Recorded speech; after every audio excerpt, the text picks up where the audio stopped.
Hello students, you like 9 पर हम पहुंच चुके हैं और आज हम डिस्कस करेंगे पार्ट 1, इसमें MCQs और सेक्शन बी डिस्कस करेंगे। ठीक है, चलिए स्टार्ट करते हैं। 2 alarm clocks ring their alarms at regular intervals of 48 second and 100 second. If they first beep together at 6 a.m. at what time will they beep again for the first time? ठीक है, तो अब इसमें हमने क्या निकालना है, 48 और 100 का एलसीएम निकालना है, that is equal to 1200। 1200 seconds को पहले अब हम मिनट्स में कन्वर्ट करेंगे, 20 मिनट्स। ठीक है, तो 20 मिनट्स के बाद वो दोबारा से बजेंगे एक साथ। तो अगर पहले वो 6 बजे बजे थे एक साथ, तो अगली बार कब बजेंगे, 6:20 AM पे बजेंगे। सेकेंड क्वेश्चन है, quadratic polynomial whose 1 0 is -3 and product of zeros is -12। ठीक है, इज अल्फा आपको -3 दिया हुआ है, दूसरा हम मान लेते हैं बीटा है, तो अल्फा बीटा आपका हो गया -12। ठीक है, तो -3 alpha 3 beta is equal to -12, तो बीटा हो गया आपका 4, तो बीटा आपका 4 है। अब इसका हमें बताना है कि पॉलिनोमियल क्या बनेगा। पॉलिनोमियल निकालने के लिए आपको अल्फा प्लस बीटा लेना पड़ेगा, कितना आ रहा है 1। मल्टीप्लिकेशन आपको दिया हुआ है प्रोडक्ट -12, तो पॉलिनोमियल बनता है आपका, ठीक है, k इंटू आएगा। जब भी पॉलिनोमियल लिखना है तो इसको k इंटू करके लिखना है। X square minus sum of zeros x हो गया क्योंकि 1 है, plus product of zeros, product कितनी है आपकी -12, तो ये आपका पॉलिनोमियल बन गया। One equation of a pair of parallel lines is this, then the second equation. Parallel lines के अंदर क्या होता है आपका, पैरेलल लाइंस में क्या होता है कि इसको, जैसे ये इक्वेशन दी हुई है 3x + 4y - 2 is equal to 0, इसको किसी एक स्केलर से मल्टीप्लाई कर दें, अगर जैसे 5 से कर दिया, ठीक है, तो तीनों नंबर्स 5 से मल्टीप्लाई करके आने चाहिए। यहाँ पे 15x, यहाँ पे 20y और यहाँ पे 10 आना चाहिए। मान लो ऐसा कुछ भी नहीं आ रहा, कोई वो स्केलर नेगेटिव भी हो सकता है, पॉजिटिव भी हो सकता है। मान लो -2 से किया है, ठीक है, तो चॉइसेस में देख लो कि अगर किस तरह से आपने किया हुआ है। मान लो इसके अंदर 15x + 20y दिया है, लेकिन यहाँ पर कुछ और नंबर दिया हुआ है, यहाँ पे कुछ और दिया हुआ है, तो वो नहीं है इसकी इक्वेशन पैरेलल लाइन की। ठीक है, इस तरह से देखना है आपको। Which of the following is not a quadratic equation, quadratic equation कौन सी नहीं है, this is not a quadratic equation. इसको जैसे इसको आप मल्टीप्लाई करके देख लो, ठीक है, मल्टीप्लाई करके देख लिया तो आपके पास स्क्वायर की टर्म आनी चाहिए। अब जैसे मैंने इसको मल्टीप्लाई किया, जब मैं इसको मल्टीप्लाई करूँ तो एक्स स्क्वायर से एक्स स्क्वायर कैंसिल हो गया, तो आपकी लीनियर इक्वेशन बन गई 7x + 10 is equal to 9x। ठीक है, तो ये बन गई आपकी 2x इज इक्वल टू 10। तो ये आपकी क्वाड्रेटिक इक्वेशन नहीं है। क्वाड्रेटिक इक्वेशन के लिए क्या कंपल्सन है कि आपकी स्क्वायर में कोई टर्म ज़रूर होनी चाहिए, स्क्वायर में टर्म होगी x के, तभी वो क्वाड्रेटिक इक्वेशन बनेगी। If Sn is equal to 6n² + 5 then An is equal to, Sn आपको दिया हुआ है 6n² + 5। जब भी आपको इस तरह से दिया हुआ हो ना Sn और आपसे An पूछा जाए, तो सबसे पहले तो Sn लिखो, फिर उसके अंदर n-1 पुट कर दो। ये n टर्म्स का सम है, ये n-1 टर्म्स का सम है। ठीक है, n-1 जब हम इसे पुट करेंगे तो हमारे पास ये आ गया। ठीक है, Sn - Sn-1 जब भी करेंगे, n टर्म्स में से के सम में से n-1 टर्म्स का सम जब हम माइनस करेंगे तो हमें क्या मिल जाती है, An मिल जाती है। तो An is equal to Sn - Sn-1।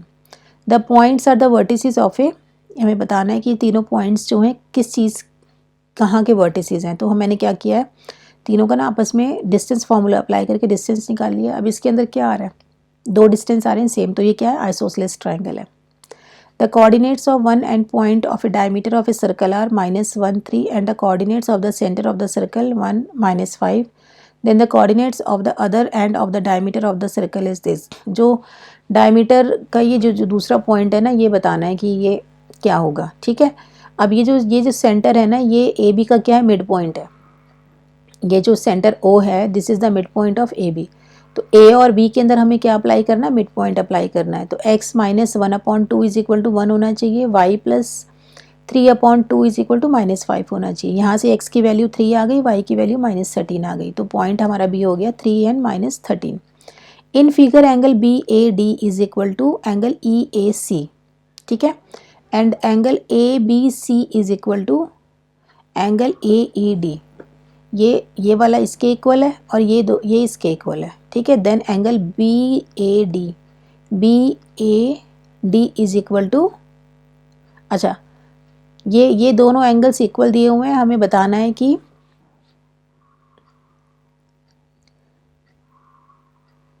ठीक है। A B into A D is equal to A C into A E. तो angle B A D angle E A C के इक्वल दिया हुआ है, तो angle B A D plus D A C, ये बीच वाला एंगल दोनों में ऐड कर दो, ये वाला, ठीक है। ये जो एंगल है ना, ये ई ए सी में भी ऐड कर दो और बी ए डी में भी ऐड कर दो। बी ए सी में, बी ए डी में जब ऐड करेंगे इसको तो ये बन जाएगा बी ए सी, ठीक है। और ई ए सी में जब हम ऐड करेंगे तो ये बन जाएगा ई ए डी। क्लियर है। And angle A B C is equal to angle A E D, ये गिवन है। तो ये दोनों ट्राइंगल्स जो हैं ये क्या हो गए आपके, सिमिलर हो गए। Triangle A B C is similar triangle A D E. तो A B upon A E is equal to A C upon A D. This implies A B into A D is A C into A E. In figure PQ is a tangent at the point C to the circle with center O. If AB is a diameter and angle BAC is equal to 40 degree, then angle ACP, ठीक है, ये BAC आपको दिया हुआ है 40 degree का, तो हमें बताना है एंगल ACP, ये फाइंड आउट करना है हमें एंगल ACP कितना है। BAC 40 डिग्री है, ठीक है। P Q and P Q is tangent to point circle with centre O and A C B आपका 90 डिग्री होगा। क्यों होगा 90 डिग्री, सेमी सर्कल में बन रहा है एंगल, ठीक है। C A O is equal to A C O, ठीक है। क्यों होगा C A O is equal to A C O, क्यों होगा, because O A is equal to O C. O A और ओ सी रेडियस हैं, तो same sides के ऑपोजिट जो एंगल होंगे वो भी सेम होंगे। तो C A O is equal to A C O is equal to 40 degree and angle P C O is equal to 90 degree. P C O किसके इक्वल है, A C P के equal है plus A C O के equal है, ठीक है। Plus करके ये इसके इक्वल है, A C P plus A C P is equal to P C O minus A C O, तो 90 minus 40 is equal to 50 degree. If two tangents inclined at an angle of 60 degree are drawn to a circle of radius 3 cm, then length of each tangent is equal to OA is perpendicular to PA, therefore OAP is 90 degree and OPA is equal to 30 degree, ठीक है। तो ये इसका half हो गया ना, अगर पूरा 60 है तो हाफ कितना हो गया 30 डिग्री। टेंजेंट 30 डिग्री किसके इक्वल होता है, परपेंडिकुलर। टेंजेंट किसके इक्वल होता है, tan theta, perpendicular upon base. Perpendicular कितना है इसके अंदर 3, बेस कितना है इसके अंदर AP, और टेन 30 की वैल्यू कितनी होती है 1/√3 is equal to 3 upon AP। तो AP कितना आ गया 3√3 सेंटीमीटर, ठीक है। तो length of each tangent is 3√3, तो जो एक टेंजेंट की लेंथ होगी वही दूसरी टेंजेंट की लेंथ होगी।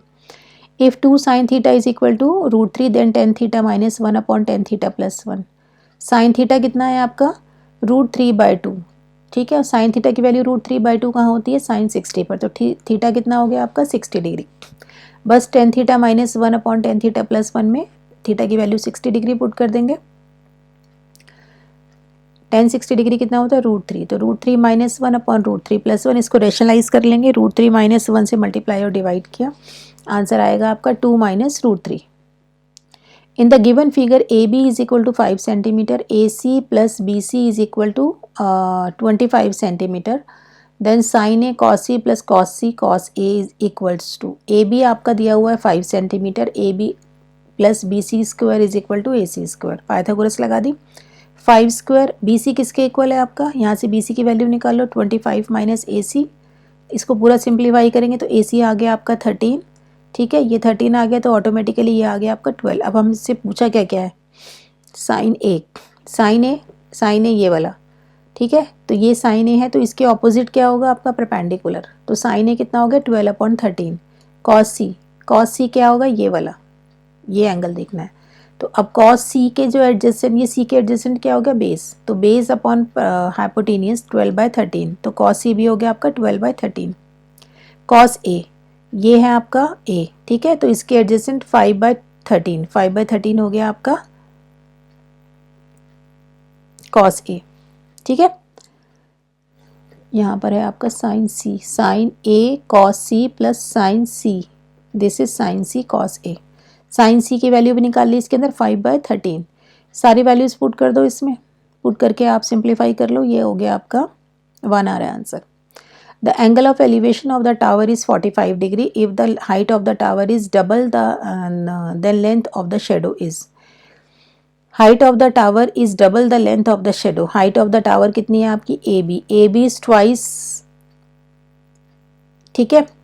ए बी को अगर हम इसकी जैसे द एंगल ऑफ एलिवेशन आपको 45 डिग्री है, ये दिया हुआ है, ठीक है। तो आपका जो 1045 डिग्री किसके इक्वल होगा, A B upon B C के इक्वल होगा। 1045 कितना होता है, 1 के, तो ए बी किसके इक्वल आ गया, बी सी के। अब उसने क्या कहा है, if the height of the tower is double, अगर हाइट ऑफ द टावर को डबल कर दें तो शेडो कितनी हो जाएगी। अगर हम इसको, क्योंकि ए बी आपका बी सी के इक्वल आ गया है यहाँ से, ठीक है।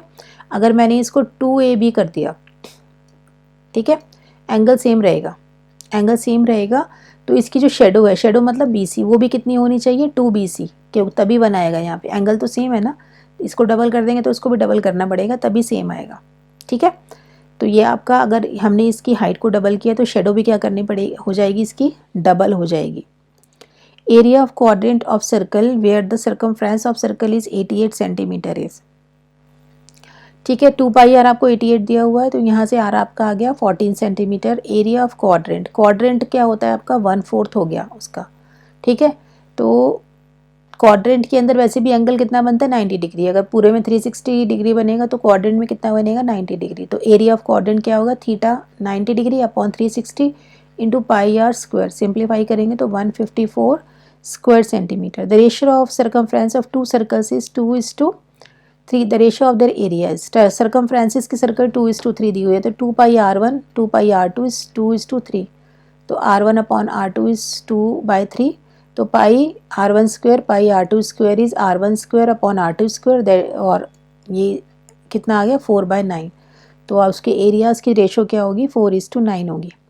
A card is drawn at random from a pack of 52 playing cards. The probability of getting a card which is either red or jack is written as x plus 2 upon 3x. Then the value of x is, ठीक है। Red or jack, red or jack, getting red card is 26/52, getting jack is 4/52, red jack is 2/52। तो either red और Jack, ये आपकी ये probability बनेगी, या तो रेड कार्ड हो या जैक हो, ठीक है। तो कितना बनेगा 28/52। वैसे भी देखो कि रेड कार्ड्स कितने होते हैं आपके 26, ठीक है। जैक्स कितने होते हैं हमारे 4, ठीक है। लेकिन ये जो 4 जैक्स हैं इसके अंदर 2 ऑलरेडी रेड जैक्स भी हैं, रेड कार्ड भी हैं, ठीक है। तो इसमें से हम क्या करेंगे 26 + 4 जो कॉमन आ रहे हैं, इसमें भी आ रहे हैं इसमें भी आ रहे हैं, उसको माइनस कर देंगे तो कितना आ गया 28। तो रेड और जैक की प्रोबेबिलिटी कितनी होगी 28/52, दैट इज इक्वल टू 7/13। ये किसके इक्वल दी हुई है हमें, ये दी हुई है x + 2 अपॉन 3x के इक्वल, ठीक है। इसको सिंप्लीफाई कर लेंगे तो x आ गया आपका 13/4। If p denotes a probability of an event a, then probability हमेशा जब भी होती है किसी भी इवेंट की, वो 0 से 1 के बीच में होती है, मतलब 0 भी हो सकती है 1 भी हो सकती है और उसके बीच में। तो ये आपको ये याद रखना है प्रोबेबिलिटी के लिए, 0 इज़ लेस देन और equal to PA is less than और equal to 1। Consider the data this, ये दिया हुआ है, यहाँ CF निकालिए, मीडियन बतानी है, ठीक है। अपर limit of median minus lower limit of median, तो मीडियन क्या बन रही है इसके अंदर आपकी N67 है, तो ये आपका 125 to 145 वाली आएगी। इसमें upper limit of median minus lower limit of median आ रही है आपकी 20। Explain why this is a composite number, इसको बताना है कॉम्पोजिट नंबर क्यों है। इसको सिंप्लीफाई कर लो, इसमें से 12 × 11 कॉमन आ रहा है, अंदर क्या बच रहा है 131। ये कॉम्प्लेक्स नंबर क्यों है, कॉम्प्लेक्स नंबर इसलिए क्योंकि एक इवन नंबर से मल्टीप्लाई हो रहा है, इसलिए एक कॉम्प्लेक्स सॉरी कॉम्पोजिट नंबर है ये, ठीक है। कॉम्पोजिट नंबर क्या होता है, ठीक है। कॉम्पोजिट नंबर क्या होता है, जो प्राइम नंबर्स नहीं होते हैं दे आर कॉम्पोजिट नंबर्स, ठीक है। प्राइम नंबर्स क्या होते हैं, और प्राइम नंबर्स वो होते हैं जो सिर्फ अपनी ही टेबल में आते हैं, किसी और के टेबल में नहीं आते हैं। कॉम्पोजिट नंबर्स क्या होते हैं, जो और दूसरे नंबर्स की भी टेबल में आते हैं। अब ये कॉम्पोजिट नंबर क्यों है, क्योंकि एक इवन नंबर से मल्टीप्लाई हो रहा है ये, तो मल्टीप्लाई करके एक इवन नंबर आएगा। Even numbers are composite numbers, सिर्फ 2 को छोड़ के सारे इवन नंबर्स आपके कॉम्पोजिट नंबर्स होते हैं। 2 is the only one number which is even as well as prime number, क्योंकि 2 किसी की टेबल में नहीं आता है, ठीक है। ये क्वेश्चन भी आ सकता है। In triangle ABC D and E are the points on the sides AB and AC respectively such that D is parallel to BC if AD DB AE EC ये सब दिए हुए हैं, ठीक है। Then find the value of x, DE is parallel to BC, D B C के parallel है तो A D upon D B is equal to A E upon E C, ये सारी वैल्यूज पुट कर दी यहाँ पे, क्रॉस मल्टीप्लाई कर लेंगे इसको सॉल्व करेंगे। सॉल्व करके x की दो वैल्यूज़ आ रही हैं -1/2 और 1। When x is equal to -1/2, sides इसको रिजेक्ट कर देंगे इस वाली वैल्यू को, क्योंकि साइड्स नेगेटिव नहीं होती हैं, तो x इज इक्वल टू 1 लेंगे। ठीक है, नेक्स्ट है if a hexagon ABCDEF circumscribe a circle, prove that AB plus CD plus EF is BC plus DE plus FA. Tangents from an external points are equal in length। ठीक है, तो अब यहाँ से देखते हैं, ये A से टेंजेंट ड्रॉ हो रही है, एक इधर जा रही है, एक इधर जा रही है। AP is equal to AW, ऐसे सारे पॉइंट से होगी, BP, C वाली, D वाली, E वाली और F वाली। लेफ्ट हैंड साइड्स को ऐड कर लिया, इधर राइट हैंड साइड्स को ऐड कर लिया। ठीक है, AP प्लस BP मिलके क्या बन गया AB, CR प्लस DR मिलके क्या बन गया CD। ऐसे ही राइट हैंड साइड्स को भी पेयर्स बना लेंगे तो ये सारी साइड्स बन जाएंगी। यही प्रूफ करना था इसमें। In figure AB and CD are common tangents to two circles of unequal radii. Prove that AB is equal to CD। ठीक है, इसको यहाँ तक की फिगर दी हुई है बस ये। ठीक है, हमने इसको आगे एक्सटेंड कर दिया है P तक। ठीक है, tangents from an external points are equal, therefore PA is equal to PC। ठीक है, PA is equal to PC और same PB is equal to PD। ठीक है, सब्ट्रैक्टिंग सेकेंड फ्रॉम 1, सेकेंड को 1 में सब्ट्रैक्ट कर दें, PA minus PB and PC minus PD। PA में से PA माइनस PB करेंगे तो हमें क्या मिलेगा, AB मिलेगा। PC माइनस PD करेंगे तो हमें क्या मिलेगा, CD मिलेगा। तो AB is equal to CD। If theta is an acute angle and sin theta is equal to cos theta, then find the value of 2 tan square theta plus cot square theta plus 1। sin theta is equal to cos theta, तो sin theta upon cos theta is equal to 1। cos theta को आप इधर ले गए तो यहाँ 1 बचा और ये हो गया आपका sin theta upon cos theta। sin upon cos किसके इक्वल होता है, tan theta के। ठीक है, tan theta अगर 1 है तो 1/tan theta भी क्या होगा, 1 होगा। इट मीन्स cot theta भी क्या होगा, 1 होगा। अब बस इसके अंदर tan थीटा की वैल्यू 1 पुट कर दो, cot थीटा की वैल्यू 1 पुट कर दो, आंसर आ गया आपके पास 4। If sine of A minus B is equal to sine A cos B minus cos A sin B and cos A minus B is equal to this, find the value of sine 15 degree and cos 15 degree. इसको क्या करना है, sign 15 degree क्या होता है आपका, 15 degree की हमें वैल्यू नहीं पता है, इसको हम चेंज करके लिख सकते हैं 45 माइनस 30 डिग्री। ठीक है, और ये बन गया आपका, जैसे यहाँ पे क्या दिया हुआ, साइन A माइनस B किसके इक्वल दिया हुआ, sine A cos B minus cos A sin B। तो यही फॉर्मूला यहाँ अप्लाई करेंगे तो ये बन जाएगा साइन 45 cos 30, ये A है and this is B।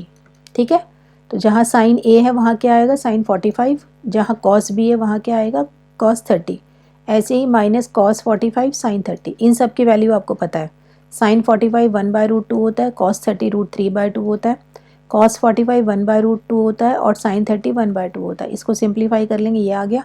Same यही आपने इसमें अप्लाई करना है cos 15 के लिए। इसको हम लिखेंगे cos 45 माइनस 30 डिग्री और इसके लिए जो फॉर्मूला दिया हुआ ऊपर वो अप्लाई करेंगे, cos A cos B plus sin A sin B। तो यहाँ से इसकी वैल्यू आ जाएगी। ABCD is a flower bed if OA is equal to 21 and OC is equal to 14, find the area of the bed। ठीक है, ये आपको क्या दिया हुआ है, 1/4 ट्रायंगल दिया हुआ है, तो 1/4 पाई आर स्क्वायर बाहर वाले का और माइनस 1/4 पाई आर स्क्वायर अंदर वाले सर्कल का जो एरिया है वो अप्लाई करेंगे। ठीक है, ये मैंने इसमें A square minus B square apply किया, A plus B A minus B, इसको सिंप्लीफाई करके आपके पास एरिया आ गया 192.5 स्क्वायर मीटर। चलो, ये कंप्लीट हो गया आपका 9th का फर्स्ट पार्ट, जिसमें section A section B cover होता है। Thank you.